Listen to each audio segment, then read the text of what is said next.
আমার মা ছিলেন খ্রিস্টান এবং আমার বাবা মুসলিম। আপনি কি ইসলামের ছায়াতলে প্রবেশ করতে চান? আমি বুঝতে পারছি না আপনি কেন আমাকে ইসলাম গ্রহণ করতে চাপ দিচ্ছেন। হ্যাঁ নাকি না? হাই, আমার নাম মুনিরা। আমি খ্রিস্টান ও মুসলিম দুই ভিন্ন ধর্মীয় পরিবারে জন্মেছি। আমার মা ছিলেন খ্রিস্টান এবং আমার বাবা মুসলিম, কিন্তু যখন আমার ইসলাম শেখার প্রয়োজন ছিল তখন বাবা আমার কাছে ছিলেন না। তাই আমার মা আমাকে খ্রিস্টান বানিয়েছেন। তিনি আমাকে যা পারতেন শিখিয়েছেন, কিন্তু আমি এখনও জানি না কি বেছে নেব। আমার বাবা মুসলিম এবং আমাকেও মুসলিম হতে হবে, কিন্তু কেউ আমাকে জোর করছে না। আমি শুধু মুসলিমদের ব্যাপারে জানতে চাই। বোন একটি প্রশ্ন করেছেন যে বাবা ছিলেন একজন মুসলিম। বোন, আপনার কি কোনো প্রশ্ন আছে? আমার মা বলেন যে জান্নাতে মুসলিমদের মতে পুরুষরা ৭২ জন নারী পায়, হুর হুর? হুর কিন্তু খ্রিস্টান ধর্মে আমরা আমাদের পরিবারের সাথে স্বর্গে যাই। আর আমি জানতে চাই মুসলিম ধর্মে নারীদের জন্য জান্নাত কেমন। বোন বললেন যে বাবা ছিলেন একজন মুসলিম, মা একজন খ্রিস্টান। আপনার মা আপনাকে বড় করেছেন, ঠিক? হ্যাঁ। তো আপনি কি আপনার বাবার সাথে যোগাযোগ রাখেন নাকি রাখেন না? বাবার সাথে যোগাযোগ রাখেন নাকি রাখেন না? আমার মা। তার মানে আপনি আপনার মায়ের সাথে থাকেন, বাবার সাথে নয়? না। বোন বললেন যে বাবা ছিলেন একজন মুসলিম, মা একজন খ্রিস্টান, কিন্তু মা তাকে বড় করেছেন, তিনি মায়ের সাথে বেশি থাকেন এবং মা তাকে খ্রিস্টান বানিয়েছেন। তাই এখন তিনি বিভ্রান্ত। মা বলেছেন যে মুসলিমরা জান্নাতে গেলে তারা ৭২ জন হুর পায়, পুরুষরা ৭২ জন নারী পায়। নারীরা কি পাবে? হ্যাঁ। তো আপনার প্রথম প্রশ্ন অনুযায়ী আমি আপনার দ্বিতীয় প্রশ্নের উত্তর আগে দিচ্ছি এবং তারপর আপনার প্রথম প্রশ্নে ফিরে আসব। দ্বিতীয় প্রশ্ন হচ্ছে, পুরুষরা জান্নাতে গেলে তারা ৭২ জন হুর পাবে, তাহলে নারীরা কি পাবে? হ্যাঁ। এই একই প্রশ্ন হযরত আয়েশা রাদিয়াল্লাহু আনহাকেও করা হয়েছিল, যিনি নবীর স্ত্রী। তখন নবীর স্ত্রী উত্তর দিয়েছিলেন যে নারীরা তাই পাবে যা তাদের অন্তর কখনো কামনা করেনি, যা তাদের চোখ কখনো দেখেনি, যা তাদের কান কখনো শোনেনি। তার মানে ইনশাআল্লাহ আপনারা সমপরিমাণ কিছু পাবেন যা আপনাদের অন্তর কখনো কামনা করেনি, যা আপনাদের চোখ কখনো দেখেনি, যা তাদের কান কখনো শোনেনি। তাই ইনশাআল্লাহ যদি আপনি জান্নাতে যান, আপনি ভালো কিছুই পাবেন, যা পেয়ে ইনশাআল্লাহ আপনি সন্তুষ্ট হবেন। কিন্তু প্রশ্ন হলো, সবার আগে আপনাকে জান্নাতে প্রবেশ করতে হবে। যদি আপনি জান্নাতে না যান, তবে সেই ভালো জিনিসটি পাবেন না। আর আপনি যে নিয়মের কথা বলছেন যে আপনার মা খ্রিস্টান, বাবা মুসলিম, আপনি বিভ্রান্ত। আমি একটু আগে ভাইকে যে সূত্রটা দিয়েছিলাম সেটা আপনার ক্ষেত্রেও প্রযোজ্য। অন্তত সেটা মানুন যা উভয় ধর্মেই এক।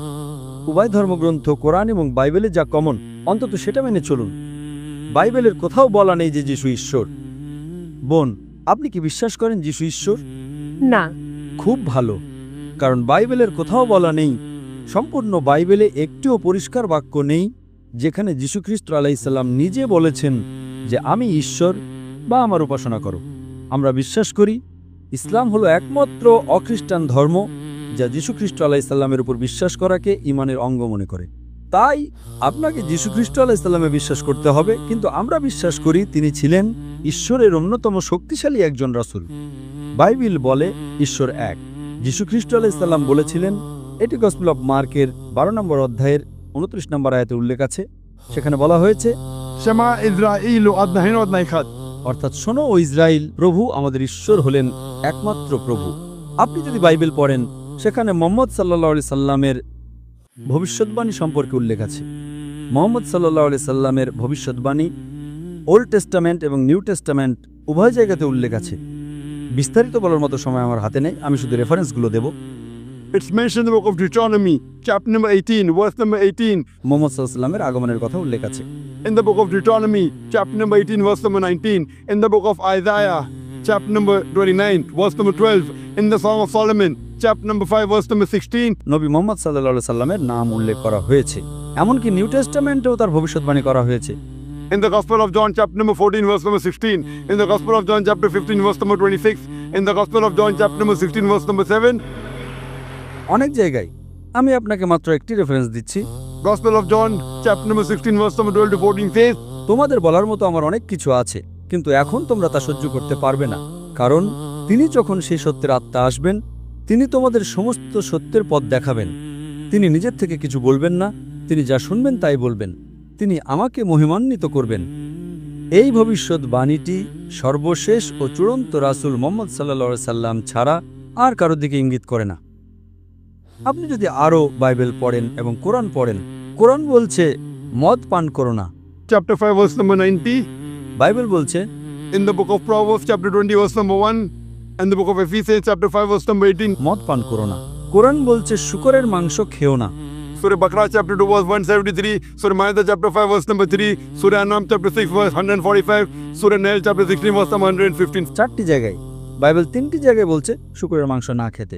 In the book of Leviticus, chapter number 11, verse number 7 and 8. In the book of Deuteronomy, chapter number 14, verse number 8. In the book of Isaiah, chapter 65, verse number 2 to 5. শূকরের মাংস খেও না। তাই যদি আপনি একজন ভালো খ্রিস্টান এবং একজন ভালো মুসলিম হতে চান, এক ঈশ্বরে বিশ্বাস করুন, তার কোনো প্রতিমূর্তি নেই, তার কোনো মূর্তি নেই। সর্বশেষ ও চূড়ান্ত রাসূল মুহাম্মদ সাল্লাল্লাহু আলাইহি সাল্লামে বিশ্বাস করুন।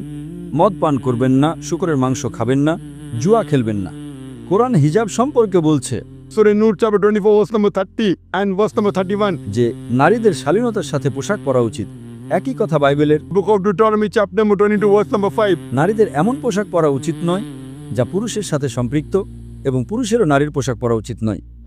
It's mentioned in the 1 Timothy, chapter number 2, verse number 9.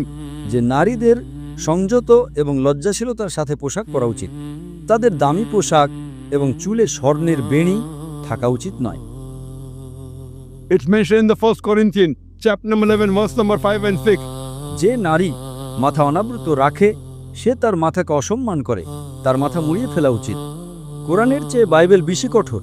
কোরআনে কোথাও বলা নেই যে নারী মাথা ঢেকে রাখে না তার মাথা মুড়িয়ে ফেলা উচিত। It's mentioned in the Bible, 1 Corinthians, chapter number 11, verse 5 to 6. যে নারী প্রভুর কাছে প্রার্থনা করে এবং তার মাথা ঢেকে রাখে না তার মাথা মুড়িয়ে ফেলা উচিত। তাই যদি আপনি একজন ভালো খ্রিস্টান এবং একজন ভালো মুসলিম হতে চান, হিজাব পরুন। আপনি যদি মাদার মেরির ছবি দেখে থাকেন, আপনি কি মা মারিয়ামের ছবি দেখেছেন? বোন, আপনি মা মারিয়ামের ছবি দেখেননি? না। মা মারিয়ামের ছবি দেখেননি? মা মারিয়াম যীশু খ্রিস্টের মা। হ্যাঁ, আমি তাকে দেখেছি। আপনার মা কি আপনাকে দেখাননি? হ্যাঁ। আপনি কি জানেন তিনি পুরোপুরি আবৃত থাকেন? তার পুরো শরীর ঢাকা থাকে, শুধু মুখমণ্ডল এবং হাতের কবজি ছাড়া। তাই আপনি একই পোশাক পরুন বোন, মা মারিয়ামের পোশাক পরুন। আপনি একজন ভালো খ্রিস্টান এবং সেই সাথে একজন ভালো মুসলিমও হবেন। তাই কোনো বিভ্রান্তি নেই। অন্তত যা সাধারণ তা মেনে চলুন। যীশুখ্রিস্ট আলাইহিস সালাম বলেছিলেন, তোমাদের বলার মতো আমার অনেক কিছু আছে, কিন্তু এখন তোমরা তা সহ্য করতে পারবে না, কারণ তিনি যখন সেই সত্যের আত্মা আসবেন তিনি তোমাদের সমস্ত সত্যের পথ দেখাবেন। এখানে মুহাম্মদ সাল্লাল্লাহু আলাইহি ওয়াসাল্লামের কথাই বলা হচ্ছে। এখন নবী মুহাম্মদ সাল্লাল্লাহু আলাইহি ওয়াসাল্লাম ইতিমধ্যেই চলে এসেছেন, তার কাছে কোরআন নাজিল হয়েছিল। আপনি কোরআন এবং সর্বশেষ ও চূড়ান্ত রাসূলের সহিহ হাদিস পড়ুন। আপনি একজন খুব ভালো খ্রিস্টান এবং একজন খুব ভালো মুসলিমও হবেন বোন। বোন, আপনি কি বিশ্বাস করেন ঈশ্বর একজন? হ্যাঁ। আপনি কি বিশ্বাস করেন যিশু ঈশ্বর? না। আপনি কি বিশ্বাস করেন নবী মুহাম্মদ সাল্লাল্লাহু আলাইহি ওয়াসাল্লাম ঈশ্বরের একজন রাসূল? হ্যাঁ। মাশাআল্লাহ। তাহলে অন্তত আপনি ইসলামের মৌলিক নীতিগুলোর সাথে একমত। তাহলে আপনি কি শাহাদা পাঠ করতে চান? আপনি কি ইসলামের ছায়াতলে প্রবেশ করতে চান? আমাকে এখনো চিন্তা করতে হবে। যদি আপনি বিশ্বাস করেন ঈশ্বর এক, যদি বিশ্বাস করেন নবী মুহাম্মদ সাল্লাল্লাহু আলাইহি ওয়াসাল্লাম ঈশ্বরের একজন রাসূল, যদি বিশ্বাস করেন যিশু ঈশ্বর নন, তাহলে আপনি প্রবেশ করতে পারেন। বাকি বিষয়গুলো আপনার কাছে পরিষ্কার হয়ে যাবে। স্কুলে ভর্তি হন, তারপর আপনি আরো অনেক কিছু শিখতে পারবেন। কিন্তু যদি আপনি 100% নিশ্চিত হন যে ঈশ্বর এক, যদি 100% নিশ্চিত হন যিশু ঈশ্বর নন, যদি 100% নিশ্চিত হন যে নবী মুহাম্মদ সাল্লাল্লাহু আলাইহি ওয়াসাল্লাম ঈশ্বরের একজন রাসূল, তাহলে মুসলিম হওয়ার জন্য এটাই আপনার প্রাথমিক আবশ্যকতা। এবং তারপর পরবর্তীতে আপনি হিজাব করতে পারেন, সালাত আদায় করতে পারেন, শুরু করতে পারেন ধীরে ধীরে। কিন্তু যদি এই দুটি বিষয়ে বিশ্বাস করেন যে আল্লাহ ছাড়া কেউ উপাসনা নেই, এবং আপনি বিশ্বাস করেন যে নবী মুহাম্মদ সাল্লাল্লাহু আলাইহি ওয়াসাল্লাম আল্লাহর রাসূল, এই দুটো বিষয় আপনার মুসলিম হওয়ার জন্য ন্যূনতম আবশ্যকতা, যাতে আপনি আপনার বাবাকেও খুশি করতে পারেন এবং আপনার মাকেও খুশি করতে পারেন। আপনি কি আপনার বাবা এবং মা দুজনকে খুশি করতে চান না? হ্যাঁ। তাহলে যদি আপনি বিশ্বাস করেন যে শুধুমাত্র একজন ঈশ্বরই আছেন এবং আপনি বিশ্বাস করেন নবী মুহাম্মদ সাল্লাল্লাহু আলাইহি ওয়াসাল্লাম হলেন রাসূল, তাহলে আপনি কেন ইসলামের ছায়াতলে প্রবেশ করতে চাইছেন না? কারণ আমি এ ব্যাপারে খুব বেশি জানি না। আমার মা খ্রিস্টান, বাবা মুসলিম, আমি কাউকে কষ্ট দিতে চাই না। ঠিক আছে, যখন স্কুলে ভর্তি হন আপনি জানেন না 10ম শ্রেণীতে কি পড়ানো হয়? আপনি কি জানেন? হ্যাঁ নাকি না? যখন আপনি স্কুলে ভর্তি হন, যখন আপনি নার্সারিতে যান, আপনি আরও শিখবেন। যতক্ষণ আপনি রাজি আছেন যে ঠিক আছে, এখন আপনি স্কুলে ভর্তি হলে আপনি স্কুলের সময়সূচি মেনে চলতে রাজি আছেন, মৌলিক নিয়মগুলো মেনে চলতে রাজি আছেন, এবং তারপর আপনি আরও বেশি বেশি শিখতে শুরু করবেন।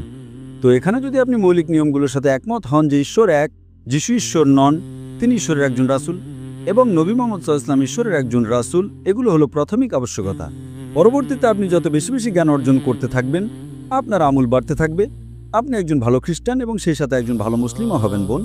এতে সময় লাগবে, কিন্তু মৌলিক বিষয়গুলো যদি আপনি ভালো করে জানেন, আমি মনে করি আপনার দলে প্রবেশ করা উচিত, এবং তারপর আল্লাহ আপনাকে আরও মেনে চলতে সাহায্য করবেন।